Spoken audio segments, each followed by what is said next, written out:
This story comes from one of our viewers, one who experienced the truth depths of this phenomenon, and yet it's really a nightmare. This is his accounting of what happens. They say it's just a glitch, a misfire between the brain and the body. Science calls it sleep paralysis. But if you've ever felt it, really felt it, you know it's more than that. This isn't a bad dream. It's something that waits for you. It watches you.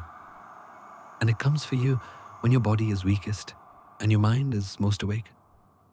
The first time it happened, I was staying alone in an unfamiliar place. A rented room, nothing strange about it. A lamp, a ceiling fan, a clock ticking too loud. I fell asleep fast, which is rare for me. And then I was awake, or something like it. My eyes were open, fixed on the ceiling. My body refused to move. I tried to roll, to twitch, to scream.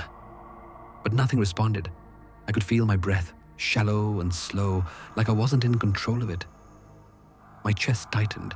A pressure settled over me like an invisible hand. Then the sound, breathing. Not mine. It was slow, in and out, wet and deliberate. And it was coming from the corner of the room. I couldn't turn my head. I couldn't see it, but I could feel it watching me.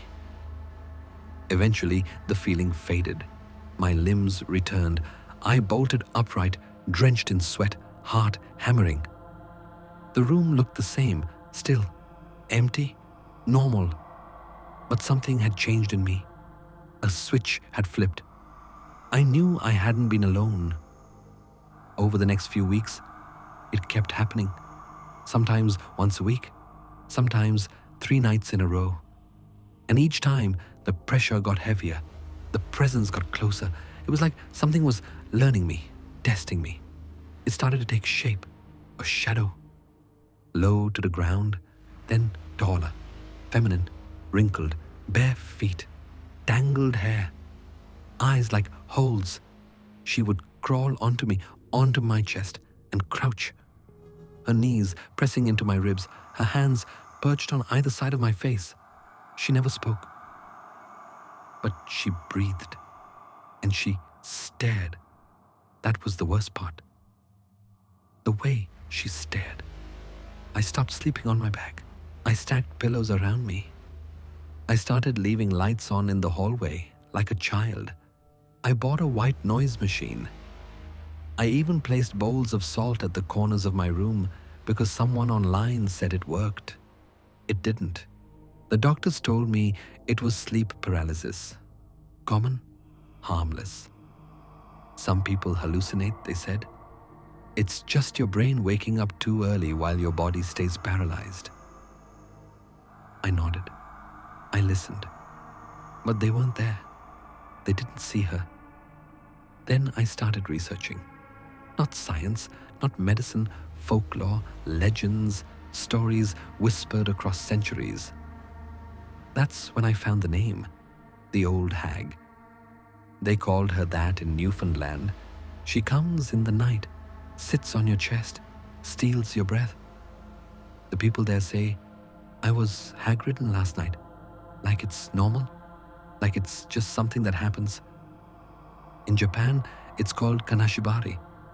In Italy, it's the pandafecce. In Egypt, jinn.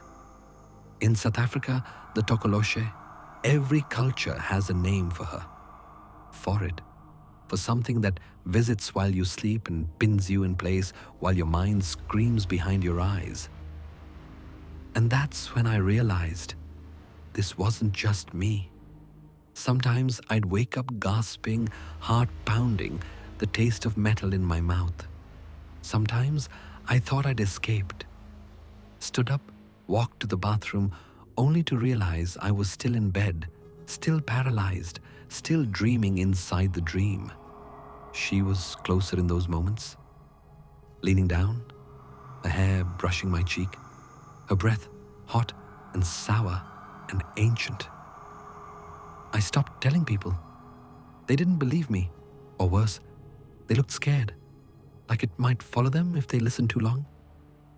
So I stayed quiet, but I started writing, drawing, recording myself at night. Nothing ever showed up, but I still felt her. Sometimes in the day, sometimes in mirrors, a flicker, a suggestion of movement. I'm not saying she followed me. I'm saying she never left. And maybe the most terrifying part is this. I think she likes me. I think she waits for me. And I think one night she won't leave when I wake up. She'll just stay. And I won't be able to stop her. I don't believe in demons. I didn't. But now I believe in something else. A kind of hunger that has nothing to do with food. A kind of visitor that doesn't knock. It just slips in through the cracks and makes itself at home. If you've ever felt it, the weight, the stare, the inability to scream, then you know. You know this isn't just science. It's a haunting, not of a house, but of your own body. Some ghosts don't live in the attic. They live in your chest, in your breath, in your silence. And some spirits don't want to scare you.